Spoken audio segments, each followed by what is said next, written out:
Bienvenue à tous. Welcome to Reporters here on France 24. Young women are being targeted in Israel for wearing shorts.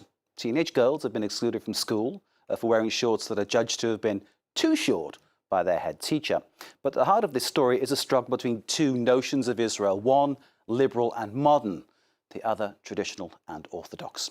Clotilde Mrafko is our reporter. Clotilde, two worlds, it seems, that see things very differently. Exactly. I mean, the girls we saw, they are approximately the same age, but they see the world totally differently. One group is seeing as essential for them to be able to wear whatever they want, even if it's short. And the other group is saying that no, Israel is a religious country, so they should be able to practice their religion as they want and not be bothered by women that will be dressed immodestly. So two worlds really colliding. Clotilde, thank you very much indeed. Let's then take a look at Clotilde's report.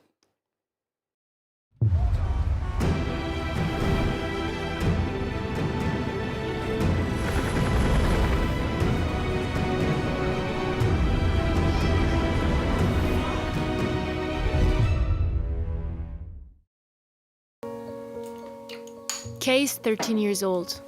Underneath her shy appearance, the teenage girl was at the origin of a movement that caused debates in Israel. It all goes back to her return to school after the lockdown.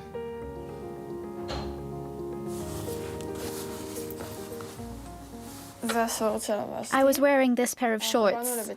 At the school entrance, they told us to wait. The teacher took us to the secretary, and we were left there for the whole day. Kai and her friends were expelled for 3 days because of their clothes. They decided to fight back. The short revolution quickly became national. This morning, the teenager is challenging the school's dress code again. I bought slightly longer shorts. Let's see what they'll tell me.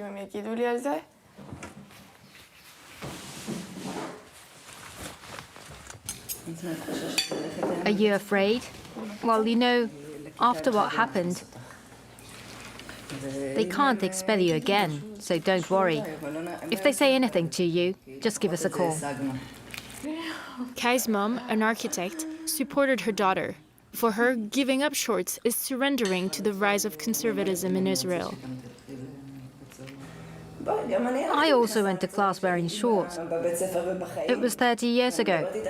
I thought things would have changed since, but it actually feels like we're going backwards.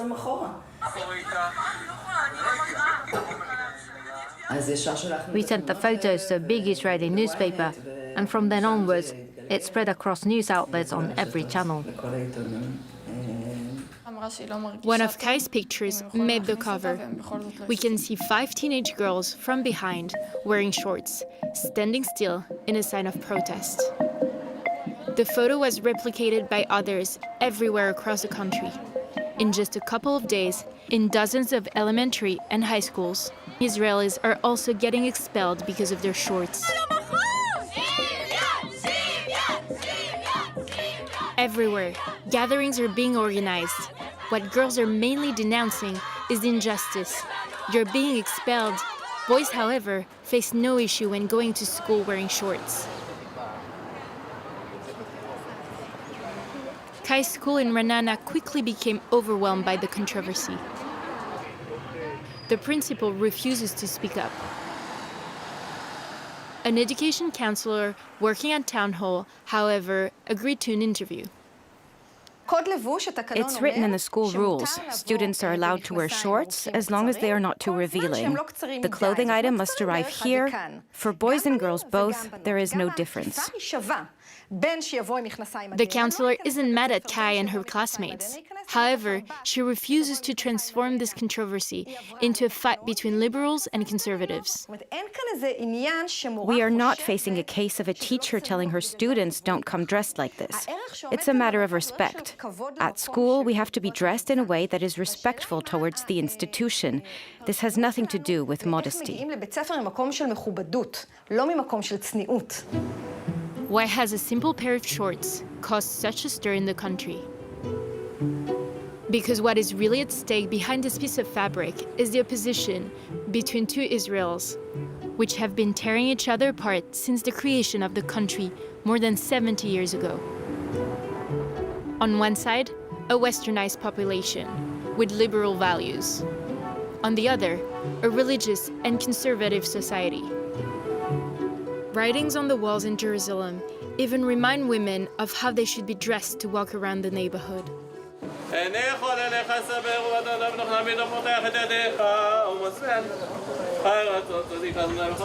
Men in black, increasingly numerous in Israel.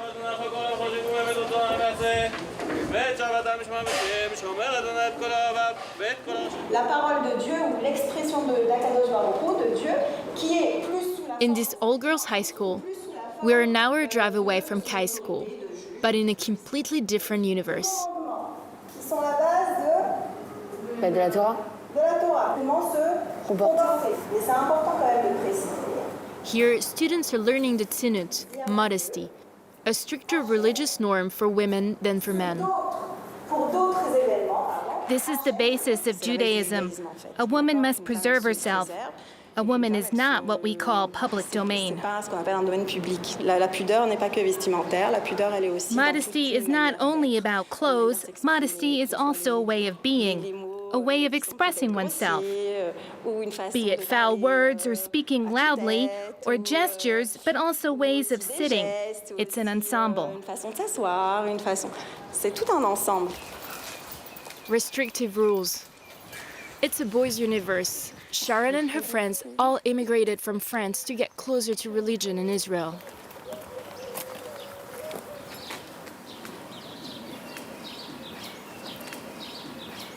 Là, on va aller dans la chambre. Let's go in my room. Déjà, quand When je I wake me up, I do the netilat. What is this? C'est un rituel qu'on fait chaque It's a matin. ritual that we do every morning Comme pour se to purifier, purify on ourselves. sent le vocal. We take the cup and we go 1, 2, 3, 4, 5, 6. And for the 7th, we do this. You do this first thing when you wake up? Yes, the first thing.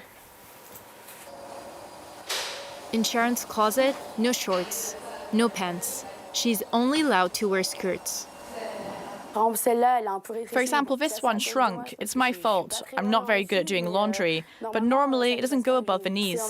It's modesty, meaning we're not going to show our entire bodies. It's a form of respect. We're not going to put shirts showing our elbows. We don't show our knees. How are you? How was it? It was all right. Were you stressed? No, not at all. The controversy that started in Ra'anana traveled all the way to the boarding school. I personally think it isn't a very good idea. It's really a way of provoking boys. It's not an outfit that's appropriate for school. If they want to go to the beach wearing this, fine. But at school, you must have a minimum of modesty. These rules, they're for us, for our own good. They're not rules that will make us follow the wrong path. I believe they're rules to put us on the right path towards being good girls. I think it's better with regards to myself. I feel more respected like this. It shows a side of my personality. People won't approach me for my looks, but for who I am on the inside. The mandatory dress code. Take one. In the high school's hallways, Rabbi Kling ensures the respect of these modesty rules. When the people came back to the land of Israel, it was in order to recreate a Jewish homeland in Palestine. So what does it mean to rebuild a Jewish homeland? It means there's an essential difference, that we are going to live by the rules of Judaism. Otherwise, there'd be no difference. It'd be the same as Jews living in the suburbs of Paris or in New York. Rabbi Kling is right. Israel today is no longer a secular nation.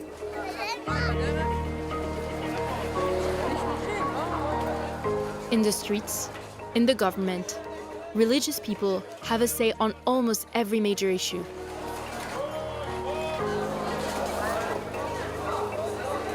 In Ra'anana, at the epicenter of this battle between lay and religious, Kai won her bet.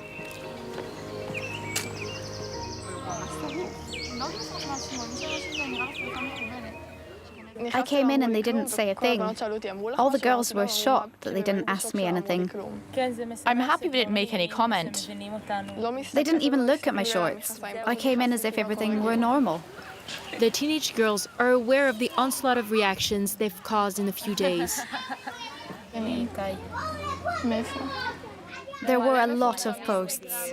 On Instagram, lots of stories, videos, and on Facebook, thousands of followers, almost 500,000. This support is so important to our story, because without it, nothing would have happened. Is this the power of social media? A more advantageous political context? In Israel, every year the issue resurfaces. Schoolgirls protesting for the right to wear shorts to school. Until now, without success. It's not just about the shorts. We've learned a life lesson. Never give up. Fight for what you believe in until they finally listen to what you have to say. For the three teenage girls, the fight stops here. Time to go back to their previous lives, in the carelessness of the school days.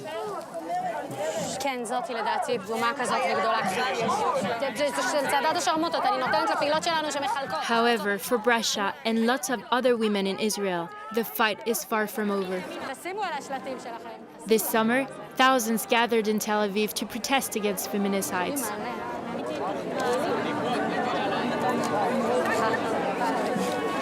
The conversation about their clothes is rising each year, as if they are some object that you need to discuss if they are behaved well enough to go into society or not. They're realizing this injustice at a very young age, and they won't be able to turn it off. They'll go to the army and they'll see it, and then they'll go to work and they'll see it. Amongst the crowd, thousands of Israelis are gathered to denounce the machismo of a society stuck between rabbis and soldiers. Our signs say, still not asking for it. Not asking for rape, not sexual violence, not murder. We deserve respect no matter what we're wearing.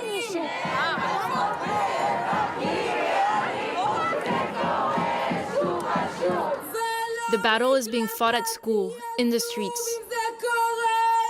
Religious people are trying to control the public space. But with their shorts, these young girls are standing up to them.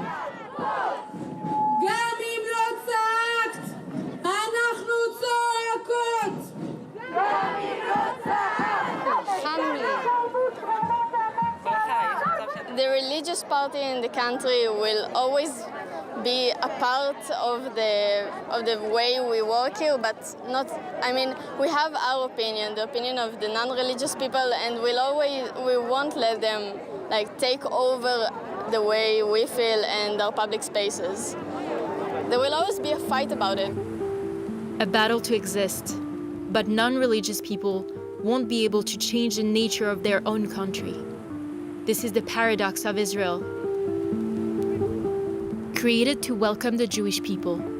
If the Hebrew nation ceased to be religious, it would lose one of its primary and original purposes.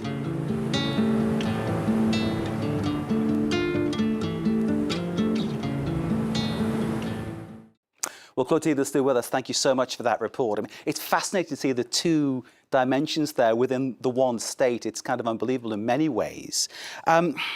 This controversy about girls wearing short shorts to school, is it as much about misogyny as about religion? You could think so. I mean, in any other country, you would think that, well, it's about feminism. Women are just fighting for their rights to wear what they want. But for Kai and her parents and her friends, it was very important also to fight, because they say if we let the religious men saying how we should wear clothes, if it's modest or immodest, then they will ask for more. So for them, it was as much as about feminism as about fighting for secular Israel. So is there this notion, though, that it's men making rules that women have to follow? And in that sense, there's kind of misogyny? Yes, but it's also how religion is working, especially in every religion, but the Jewish religion, women are doing a lot. I mean, in ultra-Orthodox world, the women are working, the men are praying all day, they are doing a lot of things, but they are not on front line. They are not the one going to the Knesset. They are not, the religious party in Israel don't have any woman candidate, and they are not having a word about what's happening. Indeed, women like Tzipi Livni are rare indeed, aren't they, in terms of their power and achievement and presence. How about the young girl that you featured, Kai Vered, who is a remarkable young lady? What's the latest on her? Well, she was able to wear shorts, so she won the battle in a way. She's still young, so she went back to school, went back to normal life. But it's very interesting because these young ladies, they are very affirmative. Like it's a young generation that is saying, like, enough is enough. We want to be able to lead our life how we want. And Kai was actually remarkable because it's not the first time that there is a problem in Israeli schools about shorts, but it's the first time that a group of girls actually won. And well done to them. And what an example they set for other girls who want to basically live and do the things that they want to do, no matter what other people say. Clotilde, thank you very much indeed. Thank you. You can see Clotilde's report again via our website, france24.com. Thank you for watching, reporters. Stay with us. Most of all, do stay safe.